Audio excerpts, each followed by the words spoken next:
Praise God. Praise God. God is good all the time and all the time. God is good. Praise God. Praise God. Isang mapagpalang araw po sa bawat isa.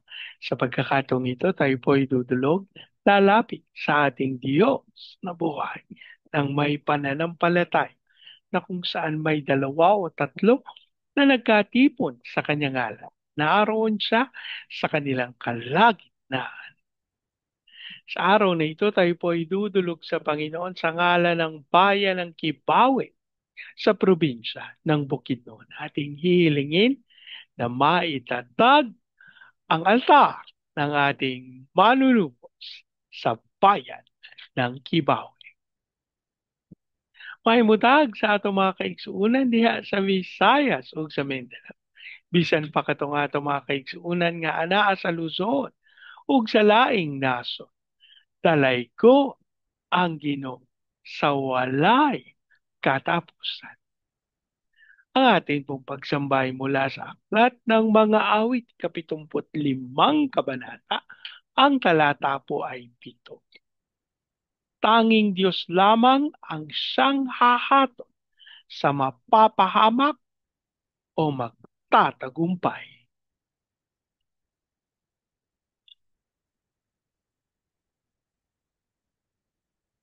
Tanging Diyos lamang ang siyang hahatol.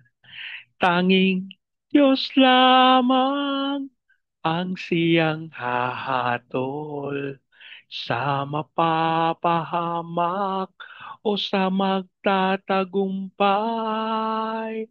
Tanging Diyos lamang ang siyang hahatol. Ang maraming Diyos na makapangyarihan sa lahat, kami po'y nagpapasalamat sa pagkakataon na minsan pang makadulog at makalapit sa iyong banal na harapan. Ama, kami po'y nagpapakumbaba, humihingi ng tawad sa lahat naming pagkakasala at kami dumadalangin sa iyo, Ama, na ang banal na dugo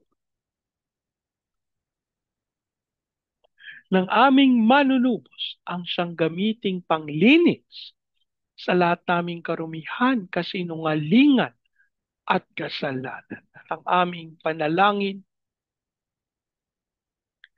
para sa bayan ng Kibawe sa probinsya ng Bukid. Ang aming panalangin ng lahat ng altar at lahat ng kasunduan na ginawa sa mga ito nang hindi ayon sa pangalan ng aming manunubos ay mapawalang pisa sa pangalan ni Jesus. Ang aming panalangin sa pangunguna ng inyong Santong Espiritu, maitatag ang altar ng aming Panginoong Heso Kristo sa bayan ng Kibawe. Maraming salamat po ang aming pag-asa at tinugon nyo at tinanggap namin ang aming panalangin sa pangalan ng aming Panginoong Hesus. Amen. Amen. Amen. Amen. Amen. Amen. Amen. Amen. Praise God. Praise God. Ang ating pong pagbubulay ay mula sa aklat ng Genesis, 27 kabanata. Ang talata po ay 41. Namuhi si Esau kay Jacob sapagkat ito ang binasbasan ng kanyang ama. Kaya't ganito ang nabuo sa kanyang isipan. Pagkamatay ng aking ama at ito'y hindi na magtatagal, papatayin ko si Jacob. Ang Diyos po ang magpala ng kanyang buhay at makapangyarihang salita. Ang bahagi pong ito ng banal na kasulatan ay tumutukoy doon sa pagkakataon matapos na si Esau ay mabasbasan pero mukhang hindi basbas yung dating nung kanyang tinanggap. Ano po?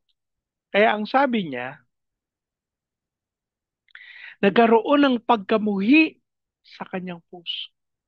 Mga kapatid, dapat nating maunawa na ang pagkamuhi, galit, hinanakit, sama ng loob nagdudulot ng kasiraan, hindi lamang doon sa kinagagalitan, ano po, kung hindi higit doon sa nakakaramdam nito, sa nakakadama nito. At ito po yung nangyari kay Isaw. Ito po yung ipinakita ng banal na kasulatan na naganap kay Isaw nung siya ay labis na namuhi sa kanyang kapatid na si Jacob. Ano po? Ang sabi niya, nabuo sa kanyang isipan, pagkamatay ng aking ama, papatayin ko si Jacob. Nabaliwala na si Jacob ay kanyang kapatid at hindi basta kapatid, kambal. Pero sa kadahilan ng yung pagkamuhi, yung pagkapuot, mas ito po yung binigyan niya ng pahalaga kumpara dun sa katotohanang sila ay isang pamilya. Mga kapatid, sa istoryang ito, maliwanag nating matatagpuan kung paanong ang isang pamilya ay maaring mawasak ng mga galit, hinanakit, samaan ng loob. Alam niyo po, may isang istorya ako na narinig na nung siya'y bata pa, merong nakagawa sa kanya, di lang sa kanya, sa kanyang pamilya, ng hindi maganda, ano po. At ito'y kanyang itinago sa kanyang puso. Hanggang yung mga dumating na pagkakataon na yung mga tao na gumagawa sa kanya ng mabuti, pinaratangan niya ng hindi maganda. Sa kadahilan ng iniisip niya na uulitin sa kanya yung ginawa ng mga naunang nangyari sa kanya. Kaya alam niyo po, ang nakakalungkot, mabuting tao. Ito pong ikinuwento ko sa inyo, mabuting tao. Pero sa kadahilanan nung pait, nung hinanakit, nung sama ng loob na kanyang itinago dun sa napakatagal ng pangyayari. Alam niyo po ang kapatid natin, nakagawa ng hindi tama dun sa mga nagmamahal sa kanya.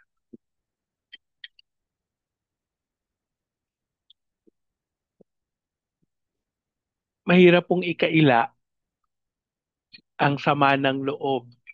Mahirap pong ikaila ang hinanakit, ang pagkamuhi. At ito po'y natural na lumalabas sa mga pagkakataon na tila nauulit. Ang tawag po sa English trigger. Ano po, may mga triggering factor ang mga bagay na ito. At kapag na-trigger, ayun, lumalabas na. Alam niyo po, kapag ka pinayagan natin ang mga karanasan na ito, na yun po, kapag ang kaisipan natin hindi na ito mauulit sa akin, bago pa ito maulit, ganito na gagawin ko. Alam niyo po, unknowingly, tayo naghahanda, parang gera yung ating iniisip na kahit na yung mga tao na walang kaalaman doon sa nangyari sa nakalipas, gumawa ng mga bagay na makatrigger sa atin. Aba, pasensya na lang sila. Pero dahil nangyari na ang mga hindi dapat mangyari, tsaka po lalabas. Ito po yung nangyari kay Esau. At alam niyo po ang kanyang pangako, papatay niya ang kanyang kapatid. Di ba, hindi ba labis na uot ang nararamdaman natin? Kasi sino ang gagawa ng ganun ka brutal na bagay sa isang kapatid ba. Ano po? Pero kapag binasa natin ang bahaging ito ng banal na kasulatan, makikita natin na tila ba walang pagdududa, wala siyang takot, wala siyang kaisipan na hindi niya to magagawa, na hindi niya to mapangyayari. Buo yung kanyang desisyon na papatayin niya ang kanyang kapatid. Pero alam niyo mga kapatid, kapag sineryoso natin yung pagtingin sa bahaging ito ng banal na kasulatan, matatagpuan natin na hindi ito galing sa pangyayari lang na ito, na yung basbas nakuha ni Jacob. Kung hindi, ito po naghahatid sa atin sa mga pangyayari sa alipas. Nakikita pa natin kung ano yung mga itinago ni Isaw sa kanyang puso. Mga kapatid, ang atin pong pananalangin para sa oras na ito, may itinatago ba tayo sa ating mga puso? Meron bang galit, hinanakit, sama ng loob, hindi pagpapatawad na marapat na nating naipagkaloob matagal na. Pero dahil sa kaganapan na tayo'y nasaktan, napahiya, atin itong itinago sa ating mga puso. At tayo'y nangako na hindi na ito sa oras na ito. Tayo po ay magpakumbaba sa harapan ng ating manunubos at ating ipahintulot na siyang magbago sa atin, maglinis sa atin. Kasi po hindi pwedeng manatiling nakatago ang mga negatibong karanasan na ito sa buhay ng mga taong nagtitiwala sa Diyos. Ito po ang kadahilanan kung bakit tayo ipinadala ng Panginoon dito. Nais ng Panginoon na linisin, nais ng Panginoon na pawiin, nais ng Panginoon na kalooban tayo ng isang puso dalisay. Manalangin tayo. Ang maraming Diyos na makapangyarihan sa lahat. Maraming salamat po sa bahaging ito ng banal na kasulatan na patuloy na nagkakaloob sa amin ng paunawa patungkol sa mga bagay na kami ay nasakitan, kami ay nagtago ng pagkabuhi, kami ay nagtago ng hindi pagpapatawad, ng galit, hinanakit, sama ng at sa oras na ito. Dasal namin ang banal na dugo ng aming manunubos ang siyang maglinis at pumawi sa lahat ng ito. At ang aming panalangin yung mga sugat na nalikha ng mga karanasang ito, ang aming panalangin malinis, mapawi, mapagaling sa pangalan ng aming Panginoon. At Lord, sa oras na ito, sinasalita namin ang kapatawaran sa lahat ng mga nakagawa sa amin ng hindi tama. Panginoon, hinihiling namin na huwag niyo silang gantihan sa mga bagay na kanilang ginawa laban sa amin. At sa pangalan ni Jesus ang aming panalangin. Kami po ay kalooban mo ng kaunawaan na tanggapin ang katotohanan ng mga pangyayaring ito at ito'y tapos na. At kami ihatid mo sa bagong landas ng pagkilos patungo sa kaganapan ng iyong kalooban. At Lord, sa oras na ito, amin ding idinudulog sa iyo ang bayan ng Kibawe, ang aming panalangin, ang katawan ng aming Panginoong Kristo ay magkaroon ng pagkakaisa sa bayan ng Kibawe. Maging dahilan kung bakit magkaroon ng pag-iibigan, patawaran sa lahat ng kasalanan At Lord, sa pangalan ni Jesus, ang aming hiling sa pangunguna ng iyong Santong Espiritu, maitatag ang altar ng aming manunubos. Maging lugar ito daluyan ng pagpupuri, pagsamba. Maging daluyan ito ng paghahandog ng sakripisyo sa aming man. Maraming salamat. Aming pag-asa tunay tinugon nyo at tinanggap namin ang panalangin ito. Pero namin ding idinudulog sa iyo na dumaloy ang kapangyarihan mo mula sa Kibawe, sa Baguio City, Cagayan de Oro, Legazpi, Lipa, Manila, Pampanga, Pateros. Kilusan mo po mga bayang ito, ikaw ang magkaloob ng kaunlaran at hayaan mong dumaloy ito sa buong Luzon, Visayas at Mindanao. Hayaan mong matupad namin yung tawag mo sa amin to be the launching pad of the gospel, to be a missionary sending country, and to be the America of Asia in the height of its glory. Pasalin po namin ang pagkilos ng may kapangyarihan sa lahat ng aming mga misyonero sa iba't ibang panig ng daigdig. Ikaw pong kumilos at gumabay na matupad nilang yung dakilang kalooban. As we also pray sa aming mga training agencies, katulad ng Main Lifeline, Asian Center for Missions, Elijah House Philippines, Church Renewal, Asia Pacific Institute Studies. Lord, ikaw ang magkaloob ng lahat ng pangangailangan upang matupad nila ang iyong dakilang kalooban.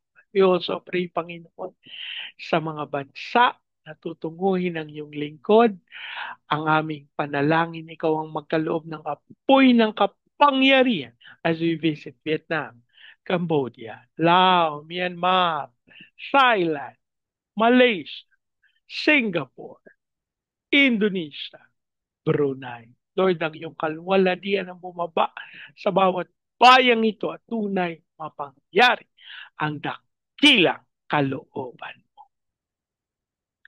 Lord, you also declare the fire of revival sa US, South Korea, Brazil, at Russia as we claim peace over Israel. Lord, idinadalangin din namin ang aming mga OFW na tinawag mo bilang overseas Filipino witnesses.